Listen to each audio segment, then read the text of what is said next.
Right, you're in Tokyo. Yes, I still can't believe it, but yes. And you played your first ever mechanical cabaret gig at Shinjuku last night. Yes. How was that experience? Yeah, it was fantastic. It was, I didn't really know what to imagine. I was just going to go with it, however it was. But it turned out to be one of the best gigs I've ever played in my life. And from beginning to end, I had the most marvellous time. And the people were absolute darlings. And it was just phenomenal. And your other member, Steve Bellamy, wasn't at last night's gig, and you had to replace him with a local guest artist, is that right? That's right, yes. Our friend Isawa stepped in on synths and also on metal percussion. And yeah, he did a very good job indeed. And it was actually, there was a bit of comedy about it as well, which was also good. Yeah, he looked good on stage. Yeah, and he was really acting up to, he was being incredibly Japanese, I think. Yeah, so like, it's a sly sense of humour, you know, it's nice. And Steve couldn't make the trip, is that presumably why you had to fill in with a local? That's right, yeah. Yeah.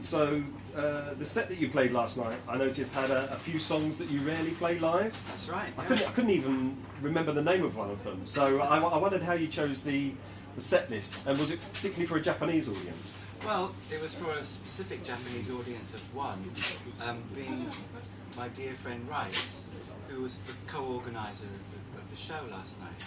I told Rice she could choose the songs that I was to sing at the show, so she did. Everyone? Every single one. It was a very good set. It was interesting, yeah, I really enjoyed playing that. Because there was some stuff that you hadn't played live for quite a while. And that's right. I wonder what it was like performing those again, and did you make you think, actually, maybe I should put one or two of these back in? Well, in a way, yes, because like one of the songs was Mein Führer, which I stopped playing because people just kept misunderstanding the words, and they thought, some people thought it was like a pro-Nazi song. It's absolutely not. It's an anti-Nazi song. Which is always the problem that happens when you sing about that. Exactly. Yeah. So, and it's not even that direct. In fact, it's more about people who set themselves up as something they think they're really great and interesting. You know, in actual fact, they're just controlling bullies, and you know, these people happen in life. But anyway, I like the song. And you know what, yeah, it was good to play. I think it's the first time I'd ever heard it live, and I've been to quite a lot of mechanical cabaret gigs. I played that live probably since 2003. Wow. So that's, what's that, 12 years ago. But one of the other songs we did live was Ne Plus Ultra, which we had been playing since it came out in 2009, but I stopped for some reason. It's quite, that's quite hard to sing live, I discovered. But because the chorus takes, I have to take such a huge breath of air in to sing the whole line of each chorus. I've made a rod for my own back there, but no, I like that song. It's nice. It's nice. And another one, because it was a Cure themed night, I did a cover of Let's Go to Bed, which I don't really like, to be honest. It was okay. But that was because you didn't have total control over your set list, is that why? Would you have chosen a different Cure song if you'd If I'd had more time to prepare, I might have done a different Cure song, yes. But there you are, that's the one I had. And the other thing about last night's set was it also included Disbehave, which in itself is not unusual, but when you introduced it, you mentioned that you'd noticed there are a lot of rules in Japanese society, and yes. You know, obviously that's about breaking all the rules and just you know overtly disbehaving and so on. Yeah, going your own way essentially and doing your own thing despite what anyone else might think. And was that deliberately provocative for the audience, or was it just that you just thought it would be quite an interesting thing to try out and see how the reaction was? It's always one of the most popular songs when we play it live, and to some people it sort of sums up, you know, a lot about what mechanical cabaret is and what I'm like as a person. And that, I can't deny that is probably true. But it's not willful, wanton like a teenager, you know, fuck you. It's more, you know, no, thanks for your information and your opinion. I'm going to do what I want to do anyway, you know. And fuck you, by the way, if you don't like it.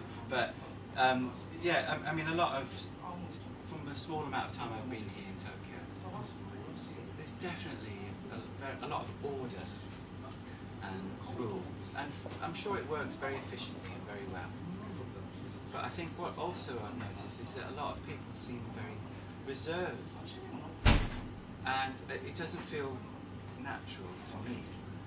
And I don't know, I really don't know enough about humans to be able to say whether it's natural for Japanese people or not. But I think give people an inch and they'll take a mile.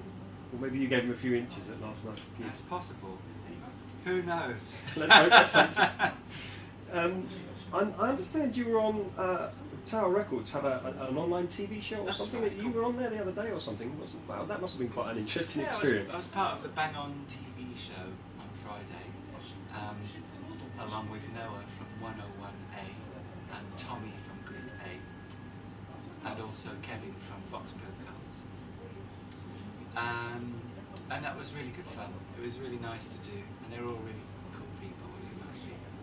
And it was interesting to get a different perspective, because the interviewer, Norito or something, I can't remember how to say his name, was really enthusiastic about my music and going through the history. Oh really? You know, Cabaret, even back to Necromantic. So he'd done his homework. Oh yeah, he knew my stuff. Terrific. Yeah, I was really surprised.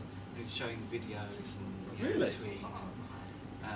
Is it possible that people can? Is it stored anywhere? Is it archived, or can they stream it at all? It was streamed, but it was not archived. Oh, that's a shame.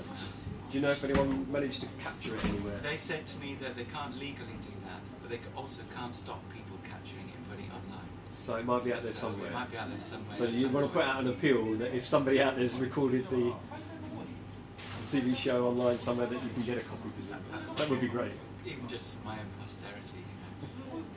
And so later today, you're doing a live PA and a DJing set at the I Am Electro night in Shibuya here. That's right, together with you. How did that come about? I need to slip that in. Cheeky boy. How did it come about? Through Rice has a friend who Miguel, who runs this night at Bar Shifty, and asked me if I'd come along and DJ, and I was happy to say yes. As it turns out, I've now been asked to come and also sing some songs. So without any keyboard player, I'm going to do use the programmed backing that I use for live, but a special version without any of the live parts taken away. So it's like the full songs, but without the words. So, and I'm going to sing 4 songs, and again, I'm going to do some songs I very rarely play live. I don't know where he's been one of them. I've revamped that, I've redone that. In fact, Steve and I were talking about reintroducing that into our live sets. So it's funny that this should come along that one too. And also, I'm going to do Disbehave again, because I think I should. And what else am I playing? Sterilised from We Have an Agenda. And there is another song. It's gone out. Oh yeah, Sex, Violence and Death. This is the B-side of I Lost My Friend to a Video Game singing, which I've only played live once. So wish me luck with that, because I might forget the words. So you're doing live, if you like, karaoke in the home of karaoke. That's a good point. That's pretty live good. Karaoke. Show them how it's done.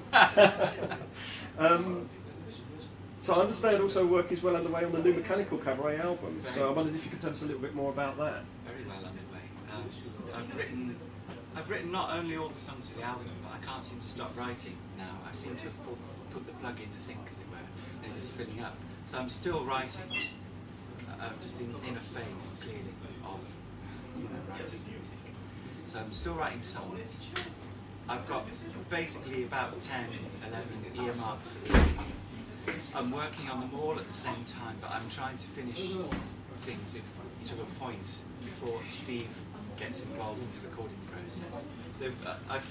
I sent you a demo mix of one of them, called Astral Rejection, which I think I'll make the first single from the album. That's definitely going to go on. Listen to it. Yeah, I loved it. Yeah, it's brilliant. Yeah, it's really, really good.